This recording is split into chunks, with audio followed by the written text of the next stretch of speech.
ಎಲ್ಲ ಶಿಕ್ಷಕ ಆಕಾಂಕ್ಷಿಗಳಿಗೆ ನಮಸ್ಕಾರಗಳು. ನಾವು ಇಂದಿನ ತರಗತಿಯಲ್ಲಿ 10ನೇ ತರಗತಿಯ ನಮ್ಮ ಪರಿಸರ ಅಂತಕ್ಕಂತಹ ಪಾಠದ ಬಗ್ಗೆ MCQs ಇದ್ದಾವೆ, ಅವುಗಳ ಬಗ್ಗೆ ಡಿಸ್ಕಸ್ ಮಾಡ್ತಾ ಹೋಗೋಣ. ಫಸ್ಟ್ ಕ್ವಶನ್ ಬಂದ್ಬಿಟ್ಟು, ಕೆಳಗೆ ಕೊಟ್ಟಿರುವ ಆಹಾರ ಸರಪಳಿಯನ್ನು ಗಮನಿಸಿ. ಹುಲ್ಲು, ಮಿಡತೆ, ಕಪ್ಪೆ, ಹಾವು, ಹದ್ದು. ಹಾಗಾದರೆ ಮೊದಲನೇ ಪೋಷಣಾ ಸ್ತರಕ್ಕೆ ಲಭ್ಯವಿರುವ ಶಕ್ತಿ, ಹಾಗಾದರೆ ಮೊದಲನೇ ಪೋಷಣಾ ಸ್ತರ ಯಾವುದು ಇಲ್ಲಿ ಅಂಥೇಳಿ ನಾವು ನೋಡಿದಾಗ ಅದು ಬಂದುಬಿಟ್ಟು ಹುಲ್ಲು ಅಂಥೇಳಿ ನೋಡ್ತೀವಿ. ಓಕೆ, ಇಲ್ಲಿ ಹುಲ್ಲು ಅಂತಕ್ಕಂಥದ್ದು ಮೊದಲನೇ ಪೋಷಣಾ ಸ್ತರ. ಅದಕ್ಕೆ ಲಭ್ಯವಿರತಕ್ಕಂಥ ಒಂದು ಶಕ್ತಿ ಎಷ್ಟಿದೆ ಅಂತ ಅಂದರೆ 5000 ಜೌಲ್ಸ್ಗಳಷ್ಟು ಶಕ್ತಿ ಇದೆ. ಹಾಗಾದರೆ ಲಾಸ್ಟ್ ಬರ್ತಕ್ಕಂತಹ ಇಲ್ಲಿ ಹಾವಿಗೆ, ಓಕೆ, ಲಾಸ್ಟ್ ಬಂದುಬಿಟ್ಟು ಹದ್ದು ಅಂಥೇಳಿ ಬರುತ್ತೆ, ಅದು ಟಾಪ್ ಕನ್ಸ್ಯೂಮರ್ ಅಂಥೇಳಿ ಕರಿತೀವಿ. ಅದರದ್ದು ಹಿಂದೆ ಏನಿರುತ್ತೆ ಅಂದರೆ ಹಾವು ಅಂಥೇಳಿದೆ. ಹಾಗಾದರೆ ಇಲ್ಲಿ ಹುಲ್ಲಿಂದ ಮಿಡತೆಗೆ, ಮಿಡತೆಯಿಂದ ಕಪ್ಪೆಗೆ, ಕಪ್ಪೆಯಿಂದ ಹಾವಿಗೆ, ಹಾವಿಂದ ಹದ್ದಿಗೆ ಏನಾಗುತ್ತೆ, ಶಕ್ತಿ ಇಲ್ಲಿ ಟ್ರಾನ್ಸ್ಫರ್ ಆಗ್ತಾ ಹೋಗುತ್ತೆ. ಓಕೆ, ಒಂದು ಸ್ತರದಿಂದ ಇನ್ನೊಂದು ಸ್ತರಕ್ಕೆ. ಹಾಗಾದರೆ ಇಲ್ಲಿ ಕೇಳ್ತಿರೋ ಕ್ವಶನ್ ನೋಡಿದಾಗ ನಮಗೆ ಹುಲ್ಲಿನಿಂದ ಹಾವಿಗೆ ಶಕ್ತಿ ಬರಬೇಕಾಯಿತು ಅಂದರೆ ಎಷ್ಟು ಪ್ರಮಾಣದ ಶಕ್ತಿ ಇಲ್ಲಿ ಹೋಗುತ್ತೆ. ಹಾಗಾದರೆ ಹುಲ್ಲು ಎಷ್ಟು ಪ್ರಮಾಣದ ಒಂದು ಶಕ್ತಿಯನ್ನು ಹೊಂದಿದೆ ಅಂದರೆ 5000 ಜೌಲ್ನಷ್ಟು ಶಕ್ತಿಯನ್ನು ಹೊಂದಿದೆ. ಹಾಗಾದರೆ ಈ ಹುಲ್ಲಿನಿಂದ ಮಿಡತೆಗೆ ಏನು ಮಾಡಬೇಕಂದ್ರೆ ಶಕ್ತಿ ಬರಬೇಕು. ಅದೇ ರೀತಿಯಾಗಿ ಮಿಡತೆಯಿಂದ ಕಪ್ಪೆಗೆ ಬರಬೇಕು, ಕಪ್ಪೆಯಿಂದ ಹಾವಿಗೆ ಬರಬೇಕು, ಹಾವಿನಿಂದ ಹದ್ದಿಗೆ ಬರಬೇಕು. ಇಲ್ಲಿ ನಾವು 10% ನಿಯಮ ಅಂಥೇಳಿ ಕರಿತೀವಿ. ಹಾಗಂದರೆ ಪ್ರತಿ ಹಂತದಲ್ಲಿ ಕೇವಲ 10% ಶಕ್ತಿ ಮುಂದಕ್ಕೆ ಹೋಗ್ತದೆ. ಇಲ್ಲಿ ಒಂದು ಹಂತದಿಂದ ಇನ್ನೊಂದು ಹಂತಕ್ಕೆ, ಒಂದು ಸ್ತರದಿಂದ ಇನ್ನೊಂದು ಸ್ತರಕ್ಕೆ ಶಕ್ತಿ ಪಾಸ್ ಆಗಬೇಕಂದ್ರೆ ಅಲ್ಲಿ 100% ಎನರ್ಜಿ ಹೋಗೋದಿಲ್ಲ. ಹಾಗಾದರೆ ಎಷ್ಟು ಪರ್ಸೆಂಟ್ ಹೋಗುತ್ತೆ ಅಂತಂದರೆ ಓನ್ಲಿ 10% ಎನರ್ಜಿ ಏನಾಗುತ್ತೆ ಅಂದರೆ ಟ್ರಾನ್ಸ್ಫರ್ ಆಗುತ್ತೆ ಇಲ್ಲಿ ಒಂದು ಪೋಷಣಾ ಸ್ತರದಿಂದ ಇನ್ನೊಂದು ಪೋಷಣಾ ಸ್ತರಕ್ಕೆ. ಅದಕ್ಕೆ 10% ನಿಯಮ ಅಂಥೇಳಿ ಕರಿತೀವಿ, 10% ಸಿದ್ಧಾಂತ ಅಂಥೇಳಿ ಕರಿತೀವಿ. ಹಾಗಾದರೆ ಇನ್ನುಳಿದಿರ್ತಕ್ಕಂಥ ಶಕ್ತಿ ಎಲ್ಲಿ ಹೋಗುತ್ತೆ? 90% ಶಕ್ತಿ ಏನಾಗುತ್ತೆ ಅಂತ ಅಂದರೆ ಉಳಿದಿರ್ತಕ್ಕಂಥ ಶಕ್ತಿ ಉಷ್ಣ ಹಾಗೆ ಜೀವನ ಪ್ರಕ್ರಿಯೆಗಳಲ್ಲಿ ಆ ಒಂದು ಜೀವಿಗಳಿಗೆ ಬೇಕಾಗಿರ್ತಕ್ಕಂತಹ ಕೆಲವೊಂದು ಜೀವನ ಪ್ರಕ್ರಿಯೆಗಳನ್ನು ನಡೆಸಲಿಕ್ಕೆ 90% ಎನರ್ಜಿ ಏನಾಗುತ್ತೆ ಅಂದರೆ ಅಲ್ಲಿ ಯುಟಿಲೈಸ್ ಆಗಿರುತ್ತೆ. ಓನ್ಲಿ 10% ಎನರ್ಜಿ ಮಾತ್ರ ಏನಾಗುತ್ತೆ ಅಂತಂದರೆ ಇನ್ನೊಂದು ಜೀವಿಗೆ, ಇನ್ನೊಂದು ಪೋಷಣಾ ಸ್ತರಕ್ಕೆ ಟ್ರಾನ್ಸ್ಫರ್ ಆಗ್ತಾ ಹೋಗ್ತದೆ. ಹಾಗಾಗಿ ಇದನ್ನು 10% ನಿಯಮ ಅಂಥೇಳಿ ಕರಿತೀವಿ. ಹಾಗಾದರೆ ಹುಲ್ಲಲ್ಲಿ 5000 ಜೌಲ್ಸ್ ಏನಾಗಿದೆ ಶಕ್ತಿ ಇದೆ. ಅದು ಮಿಡತೆಗೆ ಹೋಗಬೇಕಾಯ್ತು ಅಂತ ಅಂದರೆ ಅಲ್ಲಿ 10% ಓನ್ಲಿ 90% ಏನಾಗುತ್ತೆ ಅಂದರೆ ತನ್ನ ಒಂದು ಜೀವನ ಪ್ರಕ್ರಿಯೆಗಳನ್ನು ನಡೆಸಲಿಕ್ಕೆ ಹುಲ್ಲು ಯುಟಿಲೈಸ್ ಮಾಡ್ಕೊಳ್ಳುತ್ತೆ. ಹಾಗಾದರೆ ಓನ್ಲಿ 10% ಅಂದರೆ ಎಷ್ಟು? 500 ಜೌಲ್ಸ್. ಓಕೆ, ಮಿಡತೆಗೆ ಬರ್ತಕ್ಕಂತಹದ್ದು 5000 ಅಲ್ಲಿ 10% ಓನ್ಲಿ ಏನಾಗ್ತಿದೆ ಟ್ರಾನ್ಸ್ಫರ್ ಆಗ್ತಾ ಇದೆ. ಹಾಗಾಗಿ ಮಿಡತೆ ಅಂತಕ್ಕಂತಹದ್ದು 500 ಜೌಲ್ಸನ್ನು ಇಲ್ಲಿ ಹುಲ್ಲಿನಿಂದ ಮಿಡತೆಗೆ ಟ್ರಾನ್ಸ್ಫರ್ ಆಗ್ತಾ ಇದೆ. ಅದೇ ರೀತಿಯಾಗಿ ಈಗ ಮಿಡತೆಯಲ್ಲಿ 500 ಜೌಲ್ಸ್ ಇದೆ, ಅಲ್ಲಿಂದ 90% ಎನರ್ಜಿ ತನ್ನ ಒಂದು ಅವಶ್ಯಕತೆಗಳಿಗೆ, ತನ್ನ ಒಂದು ಜೀವನ ಕ್ರಿಯೆಗಳಿಗೆ ಮಿಡತೆಗೆ ಬೇಕು, 90% ಎನರ್ಜಿ. ನೆಕ್ಸ್ಟ್ ಇಲ್ಲಿಂದ ಓನ್ಲಿ 10% ಎನರ್ಜಿ ಕಪ್ಪೆಗೆ ಏನಾಗುತ್ತೆ ಅಂದರೆ ಟ್ರಾನ್ಸ್ಫರ್ ಆಗುತ್ತೆ. ಹಾಗಾದರೆ 500 ಇರ್ತಕ್ಕಂತಹದ್ರಲ್ಲಿ 90%ಅನ್ನು ಯೂಸ್ ಮಾಡಿಕೊಂಡು ಇಲ್ಲಿ ಓನ್ಲಿ 10% ಅಂದರೆ ಅದಕ್ಕೆ 50 ಜೌಲ್ಸ್ ಏನಾಗುತ್ತೆ ಅಂದರೆ ಶಕ್ತಿ ಬಿಡುಗಡೆ ಆಗ್ತದೆ. ಓಕೆ, ದೆನ್ ಇಲ್ಲಿ ಕಪ್ಪೆಯಲ್ಲಿರ್ತಕ್ಕಂತಹ 50 ಜೌಲ್ಸನ್ನು ಈ 50 ಜೌಲ್ಸನ್ನು ಟ್ರಾನ್ಸ್ಫರ್ ಮಾಡೋದಿಲ್ಲ. ಓನ್ಲಿ 10% ಎನರ್ಜಿ ಮಾತ್ರ ಏನು ಮಾಡ್ತದೆ ಅಂದರೆ ಇಲ್ಲಿ ಟ್ರಾನ್ಸ್ಫರ್ ಆಗುತ್ತೆ ಕಪ್ಪೆಯಿಂದ ಹಾವಿಗೆ. ಹಾಗಾದರೆ ಇಲ್ಲಿ ಹಾವಿಗೆ ದೊರಕುವ ಶಕ್ತಿಯ ಪ್ರಮಾಣ ಎಷ್ಟು ಅಂತ ಹೇಳಿ ಕೇಳಿದ್ದಾರೆ. ಹಾಗಾದರೆ ಹಾವಿಗೆ ಎಷ್ಟು ಹೋಗುತ್ತೆ? 50 ಜೌಲ್ಸ್ನಲ್ಲಿ ಇಲ್ಲಿ ಓನ್ಲಿ 10% ಅಂತ ಹೇಳಿ ನಾವು ನೋಡೋದಾದರೆ 5 ಜೌಲ್ಸ್ ಆಫ್ ಎನರ್ಜಿ ಮಾತ್ರ ಏನಾಗುತ್ತೆ ಅಂದರೆ ಇಲ್ಲಿ ಹಾವಿಗೆ ಟ್ರಾನ್ಸ್ಫರ್ ಆಗುತ್ತೆ. ಹಾಗಾಗಿ 5 ಜೌಲ್ಸ್ ಅಂತಕ್ಕಂಥದ್ದು ಸರಿಯಾಗಿರ್ತಕ್ಕಂಥ ಉತ್ತರ. ಹಾಗಾದರೆ ನೆಕ್ಸ್ಟು 5 ಜೌಲ್ಸ್ನಲ್ಲಿರ್ತಕ್ಕಂತಹ ಶಕ್ತಿಯಲ್ಲಿ 90% ಆಫ್ ಎನರ್ಜಿ ಹಾವು ತನ್ನ ಜೀವನ ಪ್ರಕ್ರಿಯೆಗಳಿಗೆ ಯುಟಿಲೈಸ್ ಮಾಡ್ಕೊಳ್ಳುತ್ತೆ. ಅದರಲ್ಲಿ ಓನ್ಲಿ 10% ಮಾತ್ರ ಏನು ಮಾಡುತ್ತೆ ಅಂತಂದರೆ ಹದ್ದಿಗೆ ಟ್ರಾನ್ಸ್ಫರ್ ಮಾಡುತ್ತೆ. ಹಾಗಾದರೆ ಹದ್ದಿಗೆ ಟ್ರಾನ್ಸ್ಫರ್ ಆಗಿರ್ತಕ್ಕಂತಹ ಒಂದು ಶಕ್ತಿ ಪ್ರಮಾಣ ಎಷ್ಟು ಅಂತ ಅಂದರೆ ಅದು ಬಂದುಬಿಟ್ಟು 0.5 ಜೌಲ್ಸ್ ಅಂತೇಳಿ ಕರಿತೀವಿ. ಹದ್ದಿಗೆ ಕೇಳಿದ್ರೆ ನಾವು 0.5 ಜೌಲ್ಸ್ ಅಂತೇಳಿ ಹೇಳಬೇಕಾಗತ್ತೆ. ಇಲ್ಲಿ ಹಾವು ಅಂಥೇಳಿ ಕೇಳಿರೋದ್ರಿಂದ ನಮಗೆ 5 ಜೌಲ್ಸ್ ಆಫ್ ಎನರ್ಜಿ ಏನಾಗ್ತಿದೆ ಅಂದರೆ ಕಪ್ಪೆಯಿಂದ ಹಾವಿಗೆ ಟ್ರಾನ್ಸ್ಫರ್ ಆಗ್ತಿದೆ ಅಂಥೇಳಿ ನೋಡ್ತೀವಿ. ಓಕೆ, ದೆನ್ ಜೈವಿಕ ವಿಘಟನಾ ವಸ್ತುಗಳಿಗೆ ಸಂಬಂಧಿಸಿದಂತೆ ಇವುಗಳಲ್ಲಿ ಸರಿಯಾದ ಹೇಳಿಕೆ ಯಾವುದು? ಸರಿಯಾದ ಹೇಳಿಕೆ. ಈ ವಸ್ತುಗಳು ಜೈವಿಕ ವಿಘಟನೆ ಅಂತಂದರೆ ಈ ಒಂದು ಕೊಳಿತಕ್ಕಂತಹ ಒಂದು ವಸ್ತುಗಳು ಅಂಥೇಳಿ ನೋಡ್ತೀವಿ. ಪರಿಸರದಲ್ಲಿ ಸಹಜವಾಗಿ ಏನಾಗ್ತವೆ ಅಂತಂದರೆ ಮರುಚಕ್ರೀಕರಣವನ್ನು ಗೊಳಿಸ್ತವೆ. ಪರಿಸರ ವ್ಯವಸ್ಥೆಯಲ್ಲಿ ಅನೇಕ ಜೀವಿಗಳಿಗೆ ಹಾನಿಯನ್ನು ಉಂಟು ಮಾಡ್ತವೆ. ಇಲ್ಲ, ಇವು ಹಾನಿಯನ್ನು ಉಂಟು ಮಾಡೋದಿಲ್ಲ. ಹಾಗಾಗಿ this is a wrong answer. Then ವಿವಿಧ ಪೋಷಣಾ ಸ್ತರಗಳಲ್ಲಿ ಹಾನಿಕಾರಕ ರಾಸಾಯನಿಕ ಸಾಂದ್ರತೆಯನ್ನು ಹೆಚ್ಚಿಸುತ್ತವೆ. ಇದು ಕೂಡ ತಪ್ಪಾಗುತ್ತೆ.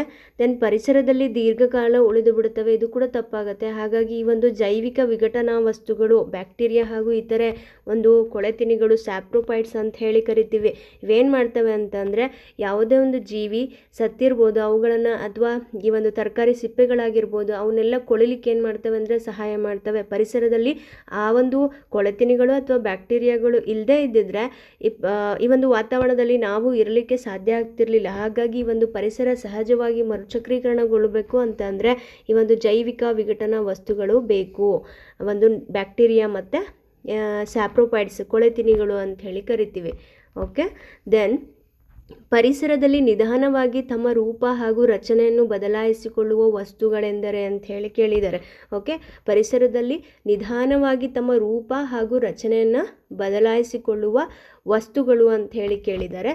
ಇಲ್ಲಿ ಬಂದುಬಿಟ್ಟು ಸಸ್ಯದ ನಾರುಗಳು ಅಂತ ಹೇಳಿ ನೋಡ್ತೀವಿ. ಓಕೆ, ಸಸ್ಯದ ನಾರುಗಳು. ದೆನ್ ಸೌರ ಬೆಳಕಿನಿಂದ ಬರುವ ನೇರಳಾತೀತ ವಿಕಿರಣಗಳನ್ನು ಹೀರಿಕೊಳ್ಳುವ ವಾತಾವರಣದ ಪದರವು ಈ ಅಣುವಿನಿಂದಾಗಿದೆ. ಸೌರ ಬೆಳಕಿನಿಂದ ಬರುವ ನೇರಳಾತೀತ ವಿಕಿರಣಗಳನ್ನು ಹೀರಿಕೊಳ್ಳುವ ವಾತಾವರಣದ ಪದರ, ಹಾಗಾದರೆ ಈ ಒಂದು ಓಝೋನ್ ಲೇಯರ್ ಅಂತ ಹೇಳಿ ಕರಿತೀವಿ. ಓಝೋನ್ ಪದರ ಅಂತಕ್ಕಂಥದ್ದು O3 ಮಾಲಿಕ್ಯೂಲ್ಸ್ಗಳಿಂದ ಆಗಿದೆ ಅಂಥೇಳಿ ನೋಡ್ತೀವಿ. ಓಕೆ, O3 ಮಾಲಿಕ್ಯೂಲ್ಸ್ಗಳಿಂದ ಆಗಿದೆ ಓಝೋನ್ ಪದರ ಅಂತಕ್ಕಂಥ. O3 ಮಾಲಿಕ್ಯೂಲ್ಸಿಂದ ಈ ಒಂದು ಓಝೋನ್ ಲೇಯರ್ ಅಂತಕ್ಕಂಥದ್ದು ಪ್ರಿಪೇರ್ ಆಗಿರುತ್ತೆ. ಅದೇನು ಕೆಲಸ ಮಾಡುತ್ತೆ ಅಂತಂದರೆ ಒಂದು ಸೂರ್ಯನಿಂದ ಬರತಕ್ಕಂತಹ ನೇರಳಾತೀತ ವಿಕಿರಣಗಳನ್ನು ಹೀರ್ಕೊಂಡು ಅದು ಭೂಮಿಗೆ ಬರದೇ ಇರೋ ರೀತಿ ಏನು ಮಾಡುತ್ತೆ ಅಂತಂದರೆ ತಡೆಗಟ್ಟಲಿಕ್ಕೆ ಸಹಾಯ ಮಾಡುತ್ತೆ ಈ ಒಂದು ಓಝೋನ್ ಲೇಯರ್.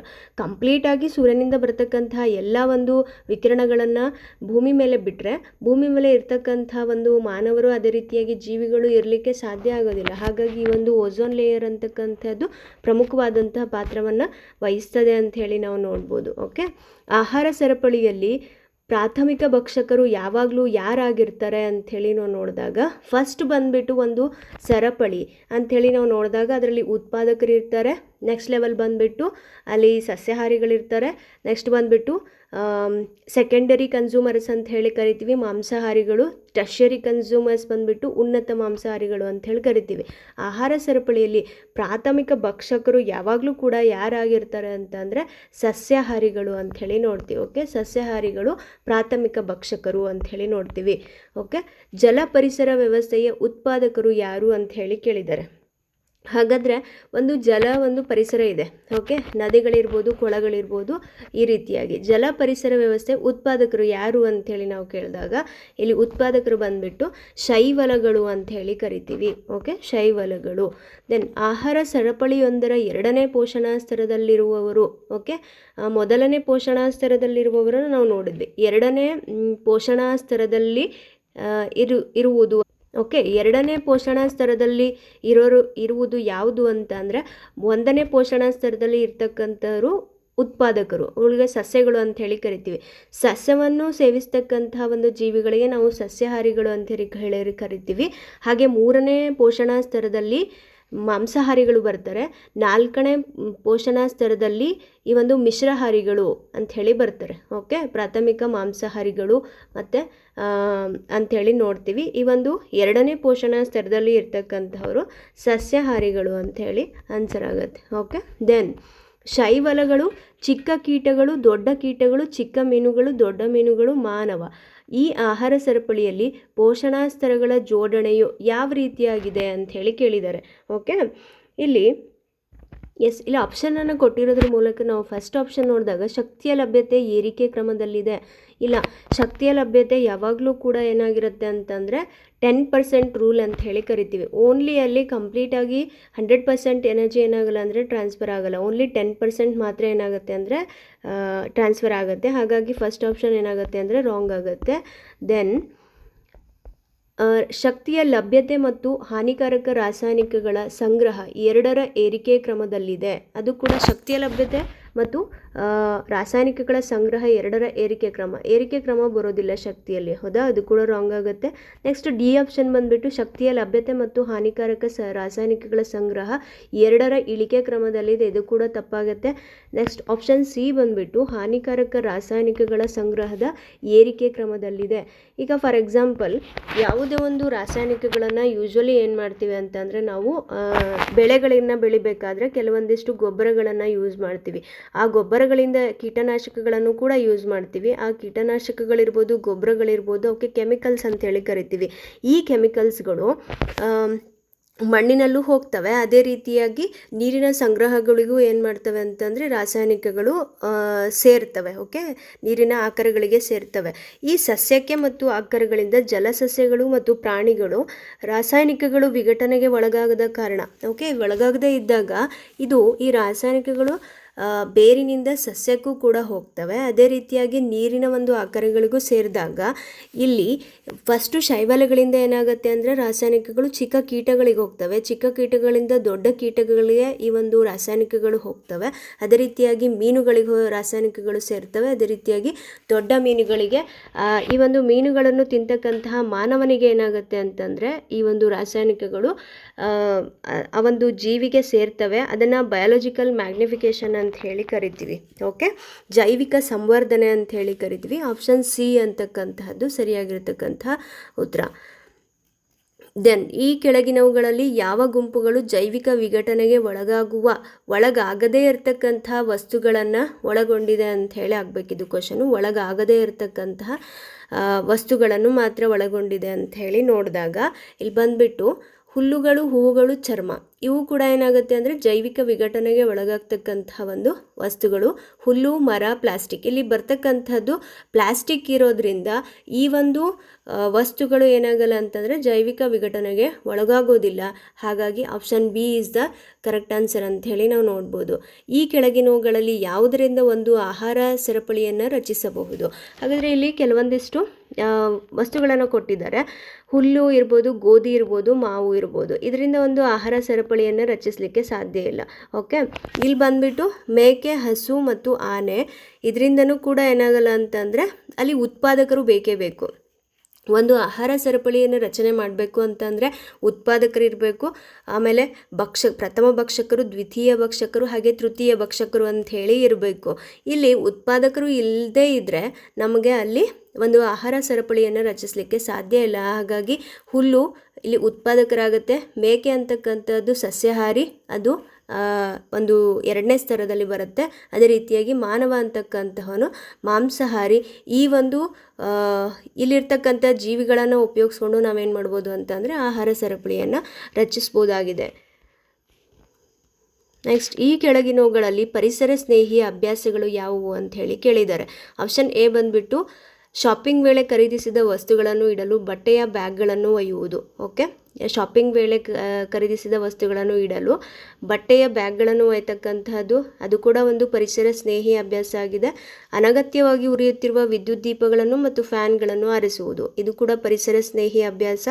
ಶಾಲೆಗೆ ಬಿಡಲು ನಿಮ್ಮ ತಾಯಿಯ ದ್ವಿಚಕ್ರ ವಾಹನದ ಬದಲು ಕಾಲ್ನಡಿಗೆಯಲ್ಲಿ ತೆರಳತಕ್ಕಂತಹದ್ದು, ಇದು ಕೂಡ ಪರಿಸರ ಸ್ನೇಹಿ ಅಭ್ಯಾಸ ಆಗಿದೆ. ಹಾಗಾಗಿ ಆಪ್ಷನ್ ಡಿ ಬಂದ್ಬಿಟ್ಟು ಸರಿಯಾಗಿರ್ತಕ್ಕಂಥ ಉತ್ತರ ಅಂತ ಹೇಳಿ ನೋಡ್ಬೋದು. ಓಕೆ, ನೆಕ್ಸ್ಟ್ ಪರಿಸರದ ವ್ಯವಸ್ಥೆಯಲ್ಲಿ ಶಕ್ತಿಯ ಹರಿಯುವಿಕೆಯು ಏಕಮುಖವಾಗಿರುತ್ತದೆ.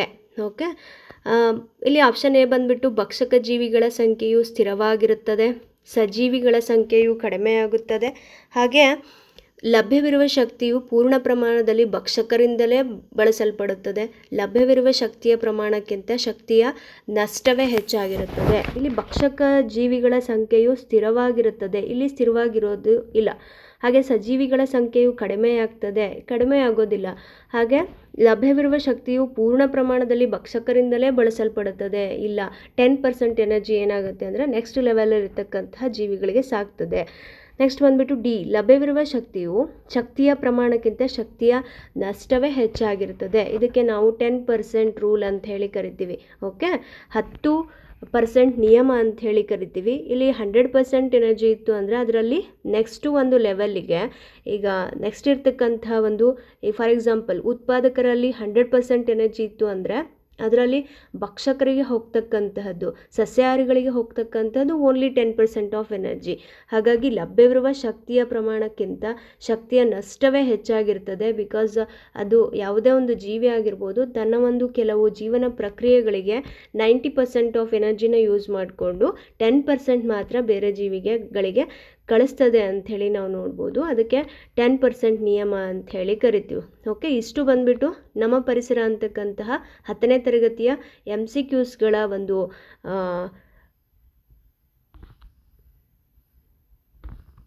ಕ್ವಶನ್ಸ್ ಆಗಿರುತ್ತೆ. Thank you.